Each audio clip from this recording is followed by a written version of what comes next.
Welcome to Rooted Frequency, where we ground down into the beautiful light that is you.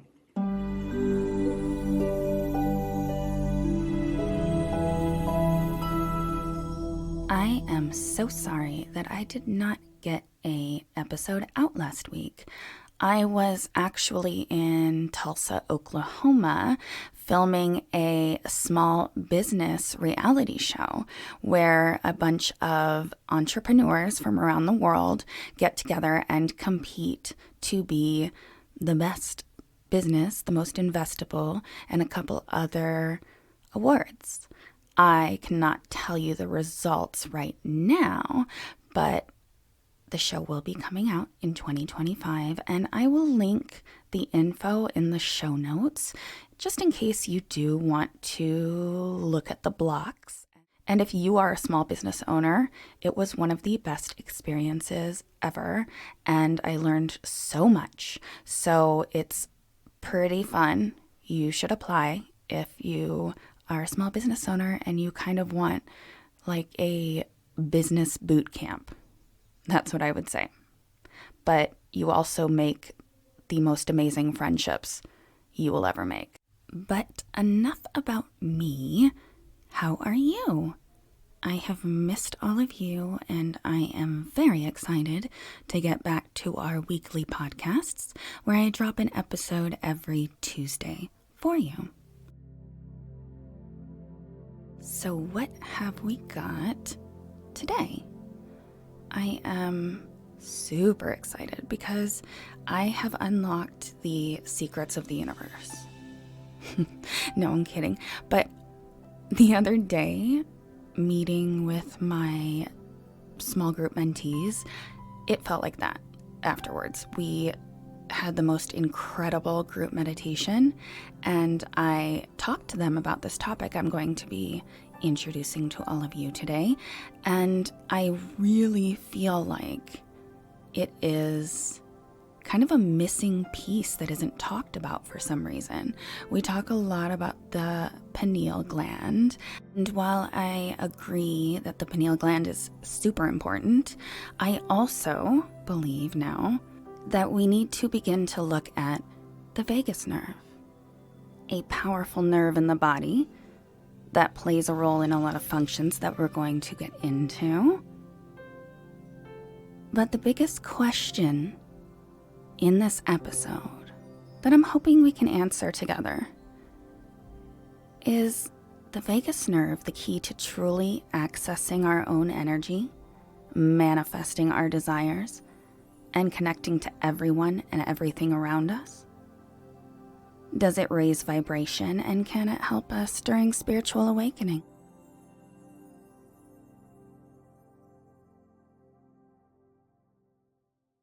I want to begin by talking about what the vagus nerve is. Basically, if you bring your hand to the back of your head, those little bony protrusions that are on each side of the top of your spine, so at the base of your skull, we can access our vagus nerve here, but it doesn't stop there.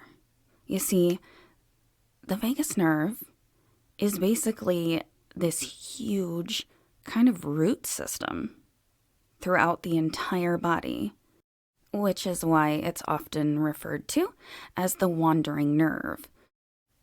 So if you bring your hands up to those little knobby parts on the back of your head, you are stimulating the vagus nerve.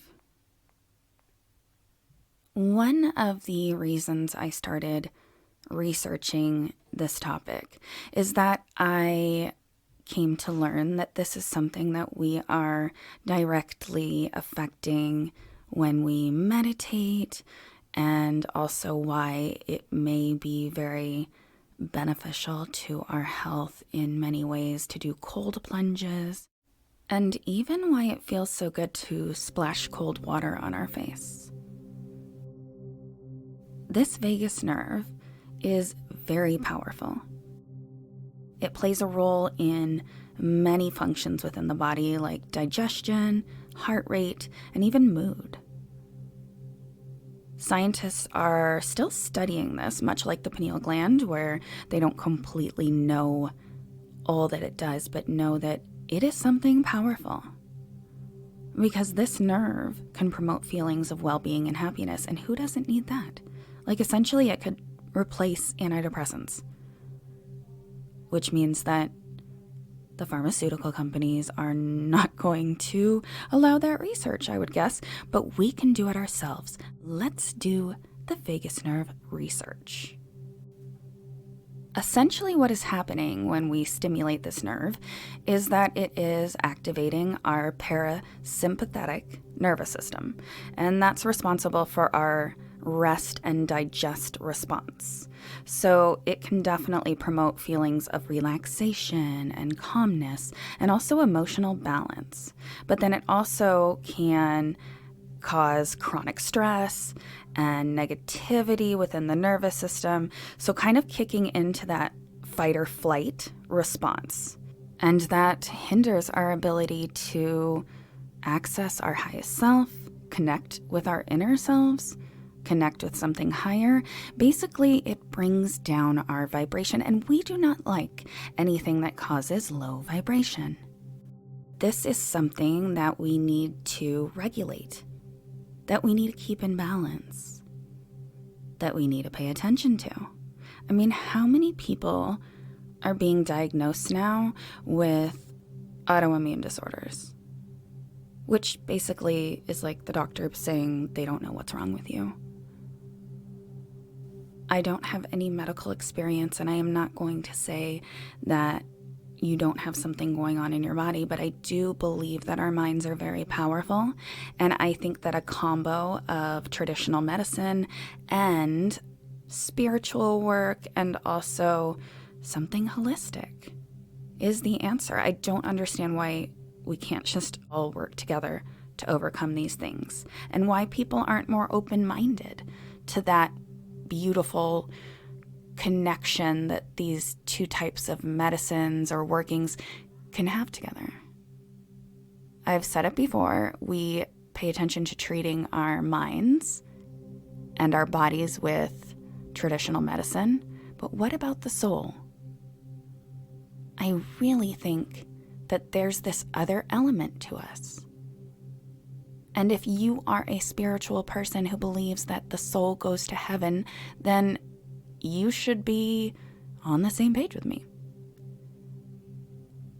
And shouldn't we be nurturing this soul? Doesn't it seem like that is a big part of why we are here, if not the only reason? I sure think so. Especially if we take a look at the world today. We are constantly in a state of fight or flight. Everything on television is scary or dramatic. And until mankind is peaceful enough not to have violence on the news, there's no point in taking it out of shows that need it for entertainment value. I'm just kidding. That was a line from Clueless. If you know me, I love movie lines. My sister and I can have conversations entirely in movie lines. And you know what I've learned? This is just a total side note, but I think there's nothing in between. It's like you are a movie quoter or you're not a movie quoter. And the not movie quoters think that the movie quoters are a little weird. But I had to throw that in there because it popped into my head when I was talking about the news. And it's just freaking funny. All right, back to the vagus nerve. So there are intentional practices that we can do to stimulate the vagus nerve, and that can even be deep breathing. And I do have some breath work on my channel, so if this is your first time finding me, first off, congratulations. You have found the most awesome channel on the internet. That's a mild exaggeration, but if we don't believe in ourselves, who else is going to believe in us? But I do have breathing on my channel. And there's tons of other breathing things if you want to experiment with that. But also meditation, mindful chanting, and humming. And my favorite, singing. So by that, I'm wondering if we can start to have our insurance pay for us to go to karaoke. Because, again, wow, you are just getting to know all about me in this episode. I love karaoke. Like, I will drop anything to go do karaoke. If I see a sign that says karaoke, I beg everyone I'm with to go do it. And usually everyone says no. Except for my fave karaoke partner, Andy. And he actually has a really good channel. He's awesome. And he sounds like Ron Burgundy. And he's fun to listen to. And you learn stuff. I will put a link to Andy's podcast in the show notes. Because we have to lift each other up, people. Actually, the podcast community is so warm and welcoming. I have had so many people when I reach out to them actually respond, and some of them have pretty big followings, and they actually care to help lift each other up. So if you have been thinking of starting a podcast, this is your sign. This is your sign to do so. I know the podcast market is super saturated, but I mean, don't do it because you want to be rich. Do it because you have something to say. I mean, I love doing this. And even if, one person listens to something, then I think to myself, that one person really needed to hear that. So if you have something to say, you should be saying it. Go start a podcast. All right. I don't know why. I guarantee you somebody is going to listen to this and they'll be like, holy shit, she's talking to me. Because I have no idea why I even went on that rant. But I also know never to question the universe. And there's a reason random thoughts pop into your head. So somebody out there has something to say, and I need you to start your podcast. Just do it. Don't worry about the quality, just start it. All right, again, back to the vagus nerve. I think the last thing I said, singing. And then we were talking about chanting. So basically, I mean, if you picture where they are, it kind of makes sense. So the vibration of the vocal cords, they're directly connected to that vagus nerve, and that is going to help to stimulate, synergize, and depending on what you're doing and what kind of energy you're sending through, you can go through and heal your nerves. Of course, like one practice isn't going to do this, but getting that mind-body connection is so, so powerful. And there has been spiritual studies that connect the vagus nerve to spiritual awakening. It is still being investigated. So there is this potential of a synergistic relationship, and I think it's worth investigating, because if we can get that physiological foundation for calmness and emotional balance through the vagus nerve stimulation, we may be able to do that prior to spiritual experiences and maybe even have a more profound experience. So by incorporating practices that stimulate this cranial nerve, we may be able to create this physiological environment that is more conducive to spiritual exploration and even growth. Kind of like speed this thing up. But, like anything that can help deepen that experience is pretty cool. And why not use it if it is sitting there on our body? So while it is this really interesting link between spiritual awakening, I do have to say that there's no direct research linking the vagus nerve and its stimulation to spirituality. The potential for the increased feelings of calm and well-being kind of support those practices when we're doing meditation and prayer, and we need that inner peace and connection, and that definitely can be triggered by stimulating the vagus nerve. So while the studies, and I'm doing like little quotes with my fingers, say that there's no definite correlation, I came to the conclusion from that evidence that the vagus nerve definitely shows promise as a tool to enhance your deep meditation practice. And again, I am not a doctor, and my opinion is meaningless. But I do feel, like when something just resonates. And I have always had this theory about accessing the quantum realm via sacred geometry shapes that we use with energetic points in our minds. So I like to make kind of triangles that are almost like projectors with my chakras, and I've been experimenting with those for a long time. And one of the chakras that's super important is the throat chakra. So what if having those points that are kind of supporting that throat chakra, what if that's the answer? See, I told you at the beginning of the episode, I have solved spirituality and manifestation. But seriously, in order to grow, don't we have to study things and try things? So that's why I brought this hypothesis.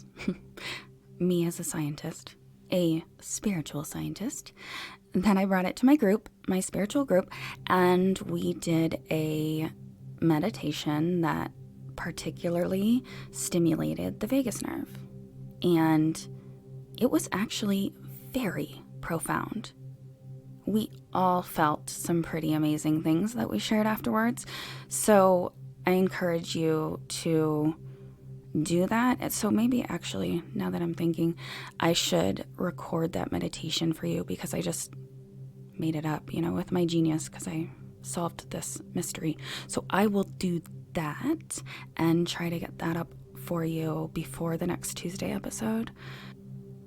And so in addition to the methods we've already talked about, you can do massage. You can do progressive muscle relaxation, and that is what I incorporated into the meditation. So while I am not closing this podcast with concrete evidence for you, I just think it's really important to start to talk about this, and I want you to kind of play around with these sensations yourself. And I think, well, for one, I think we are all built differently, so I like to always introduce a million different ways to do things. And I think that everyone's magic can manifest in different ways, and you just need to kind of find what resonates with you. So I really, really encourage you to try some different vagus nerve work, and you can find YouTube videos on it and stuff. So do that. Leave your scientific research and your conclusions in the show notes, and I will put them in my paper that I am submitting to medicine. No, I'm not writing a paper. But someone else do that. Somebody who's more intelligent than I, which is why it's so important to share information so that everyone can find the right people to get that information out, because that's all it is community. But I wanted to leave you with this thought. On the science-y side of things, the vagus nerve does have anti-inflammatory properties. And these are actual scientific studies, if you like that sort of thing. No, I actually do. I like to merge. What is wrong with me? I wonder if anybody got that. Anyways, I'm crazy. So inflammation, vagus nerve stimulation therapy might hold promise for treating inflammatory conditions. Specifically, this study targeted arthritis, rheumatoid arthritis, and Crohn's disease, but I remember seeing this doctor, and I really do believe this, that was saying that all of the disease in the body starts with inflammation. And that is why I am such a taker of turmeric. And I think that those supplements combined with this kind of work and stimulation could really help us in the long run. Okay, it's been such a long weekend. I was away all weekend for my son's baseball tournament, which they won, by the way, go Premier. And I, before that, was away for a very, very, very intense week-long reality competition show. So yeah, my brain's a little mushy. My apologies. If you hated this episode, feel free to say so in the show notes. I actually haven't had any hate yet, which I guess means that I haven't reached the main stage. I don't know why that came into my head. But you don't know, that you make it when you start to get hate, I guess. So I don't have any hate yet. But maybe it's just because I am so love and light. All right, my beautiful people, I love you so much. Thank you for listening to another episode of Rooted Frequency with your host, Tiffany Haney, and I will see you next Tuesday.